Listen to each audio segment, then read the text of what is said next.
Hello কাছের জনগণ, সবাইকে স্বাগতম। কেমন আছেন সবাই? আশা করি ভালো আছেন। সো বন্ধুরা, আমি ভালো আছি। বন্ধুরা, আজকে আমি আপনাদের মাঝে নিয়ে আসলাম গ্রেফতার মুভিটি। এই মুভিটির রিভিউ এবং মুভিটির কিছু গুরুত্বপূর্ণ আলোচনা আজকে আমি আপনাদের মাঝে করবো। আপনাদেরকে প্রত্যেকেই অনেক অনেক ভালো লাগবে। সো বন্ধুরা, গ্রেফতার হলো একটি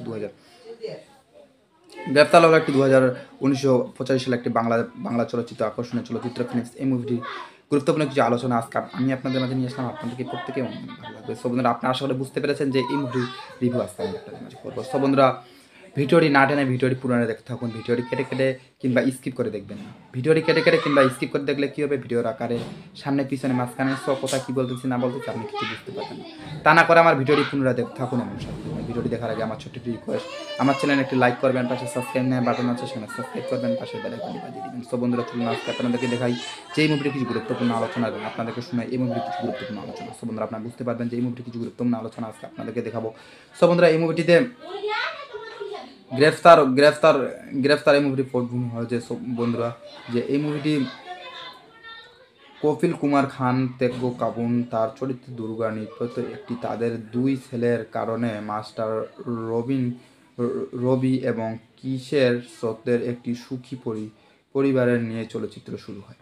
কারণ এটি খুব দৃষ্টিবাচক একটি সাধারণত তার মজা করার সময় তার বাবাকে মাকে রাগান্বিত করে কপিয়ে কুমার একজন সৎ পরিদর্শন এবং একদিন তার স্ত্রী অনুরোধের কারণে তার সাথে নিয়ে যায়।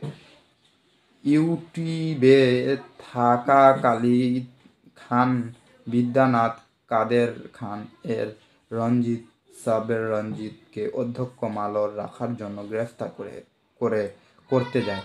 রঞ্জিত এবং বৃদ্ধা তাকে যন্ত্রপাতি ব্যবহার করে মাটিতে ফেলে তাকে হত্যা করার চেষ্টা করে।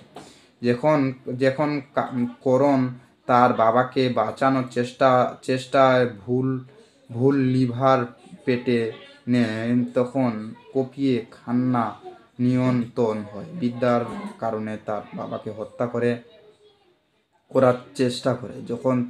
যখন করণ তার বাবাকে বাঁচানোর চেষ্টা ভুল লিডার টেনে নেয় এবং কপিয়ে খান্না নিহত হন। বিদ্যানাথ কারণ তার বাবাকে হত্যা করার অভিযোগ তোলেন এবং তার মা বিপক্ষ হয়ে তার মাথার উপরে উত্তপ্ত হয়ে ওঠে। সো বন্ধুরা, আপনারা বুঝতে পেরেছেন যে এই মুভিটির পটভূমি আমি আপনাদের মাঝে আলোচনা করলাম এবং আপনাদেরকে প্রত্যেককেই অনেক অনেক ভালো লাগছে। সো বন্ধুরা, আশা করি আপনাদের ভিডিওটি ভালো লাগছে। ভিডিওটি ভালো লাগলে আমার চ্যানেলে ভিডিওটি দেখার জন্য ধন্যবাদ। ভিডিওটি ভালো লাগলে আমার চ্যানেলে একটু লাইক করবেন, পাশে সাবস্ক্রাইব নেওয়া বাটন আছে সেখানে সাবস্ক্রাইব করবেন, পাশে বেল আইকনটি বাজিয়ে দিবেন। সো বন্ধু, ভালো থাকবেন, সুস্থ থাকবেন, ধন্যবাদ।